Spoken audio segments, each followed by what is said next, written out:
Okay, friends, this is our very last stitching video. We have made it. All right, so we're going to be working on In Christ, and we're going to continue using the 4 strands of this 436. Now, if you have excess thread at the end of this E, go ahead and tie it off, because we're going to be starting over on the I, and you don't necessarily want to pull your thread from behind all the way from here to over here, because even though we have our fabric doubled up, it still is a lot of string that you don't want to have to possibly see through your piece. All right, so backstitch, we learned this over here on the lavender pieces, and it's just essentially coming up, going forward 1 stitch, going right back down. Now with the straight letters, my preference is always, well, not with just the straight letters, but with all the letters, my preference is to try and start at the bottom with every letter. Obviously that's not very possible with like C or S. I mean, you can kind of start at the bottom, but it's not necessarily a straight line at the bottom. So what you're going to do is come up through the back and go forward 1 stitch length. And I do like to try and keep a semi pattern with my straight lines. So for example, here I'm going to do about 3 stitches, and I'm going to try and always keep those 3 stitches right about in the same spot for every straight line. You'll see what I'm saying in just a second. Okay, so I'm going to come up and do 1 more stitch.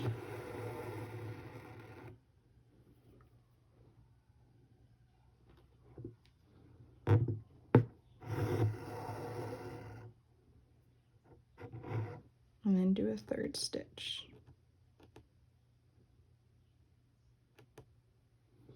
And this is a good time whenever you make a stitch, if it comes out and you're like, oh, that looks a little crooked, fix it. Just go ahead and fix it. If you feel like it looks a little crooked, it probably is crooked. So you want to try and fix it as soon as you can. I think it's a little hard in the light that I'm showing you because I have heavy light here on the left. So I'm getting a little shadow. So hopefully you can see just exactly where my thread is coming down at. Okay, so I have 3 back stitches right here on the I. I'm going to start again at the bottom of this N, and I'm going to do 3 stitches going up. And the reason I always like to come from the bottom is I like to always be pulling from the bottom up, and that way it just kind of helps. Same with the satin stitch, it helps your floss being pulled in the same direction at the same time, so that you don't possibly have uneven letters at the bottom. Sorry, I've got a little knot in the back or something happening.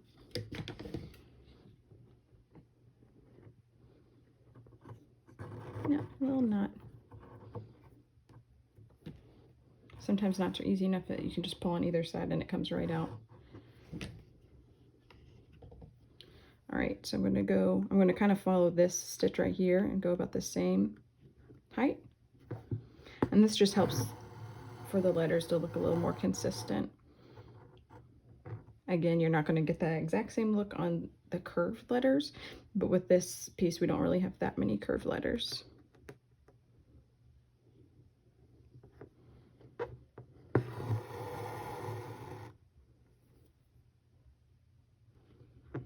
And remember, you're going right down in that exact same previous hole that you just made that first stitch going down. That way there's no gaps between your stitches.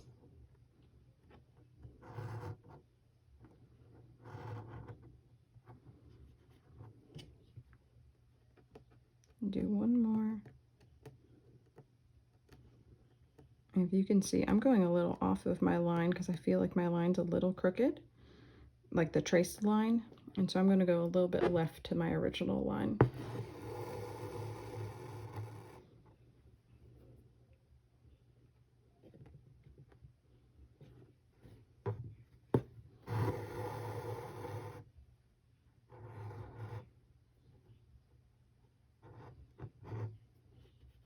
And you can use your fingers, kind of push the floss, make sure everything feels pretty lined up. All right, so now I'm going to go onto the side of this N, and this, because you're going sideways, it's going to be a little longer than what this straight stitch is, so it'll probably be about 4 stitches versus 3, because you don't want your stitches to be so big that they are loose. And a trick I like to use when I am connecting letters like this, like the bottom of the end to the side of the end, I like to kind of almost like squeeze my needle in down at the bottom of that stitch and go in versus going right in at the top, because sometimes that can create a little bit of a bulk. I got one stitch there.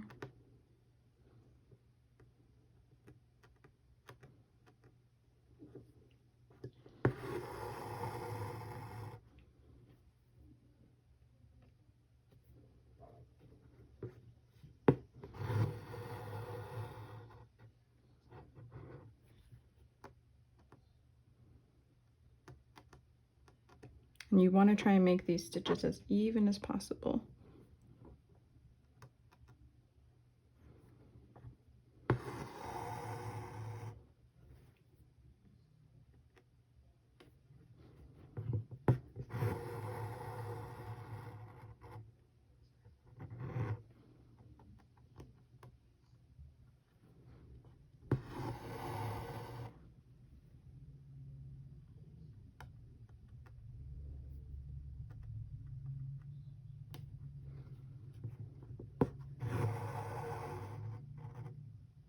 All right, so I'm back to another straight vertical line, so I'm going to follow the same pattern as those other vertical lines, at least as best as I can. The farther away you get from those lines, it's a little harder to keep them exactly even.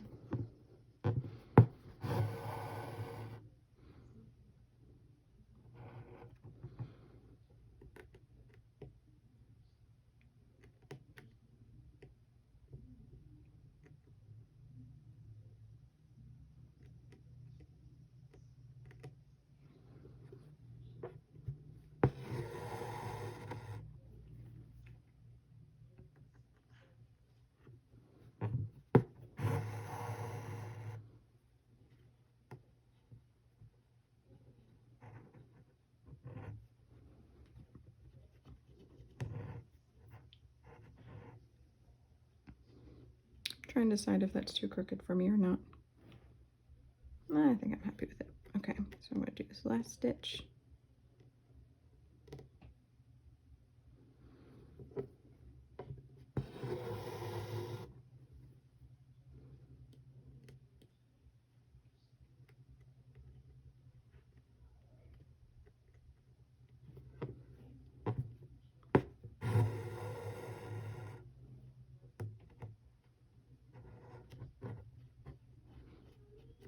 Okay. Okay, so after you finish the word in, you're going to tie off your floss in the back, and then you're going to continue, tie a new knot in the bottom of your floss, and then you're going to continue on with the new word. So I always suggest after you finish one word, you always tie off and start again. So I'm going to start at somewhat the bottom of the C.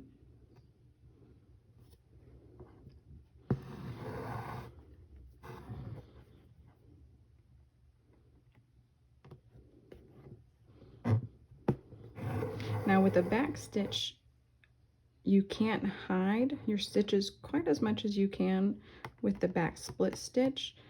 So you might need to make slightly smaller stitches to go around a curve. With the back split stitch, you tend to be able to kind of hide that lack of curve, if that makes sense. So you just have to be a little more careful with the back stitch going around a curve. And I tend to do about 3 stitches on the bottom, and you can see it almost goes, I'll show you one second a little bit better. It almost goes sideways, straight, sideways to kind of get around that curve. Now if you need to add more stitches, do that. Whatever is going to make your C look the most curvilicious. I can't believe I just said that. All right, let's keep going.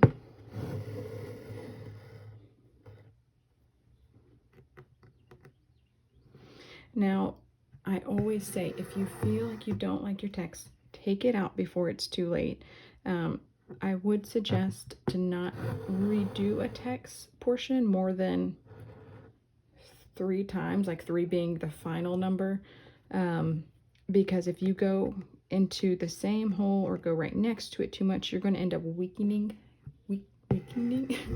making your fabric weak, and it could just end poorly, or you can end up seeing all the holes that you're making in your fabric and they won't kind of go away.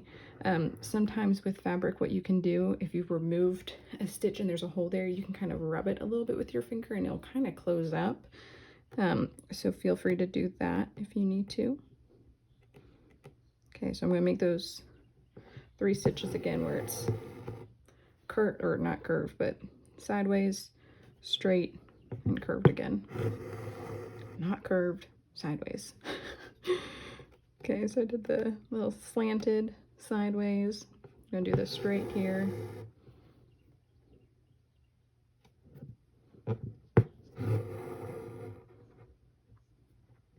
And slanted again. So you can see the C obviously takes up a lot more stitches than the straight letters do. Okay, so the rest of this video is going to be sped up. You obviously will do the 3 stitches here, 3 stitches here. This middle portion, whatever it takes, probably 2, and same just with the rest. So here we go.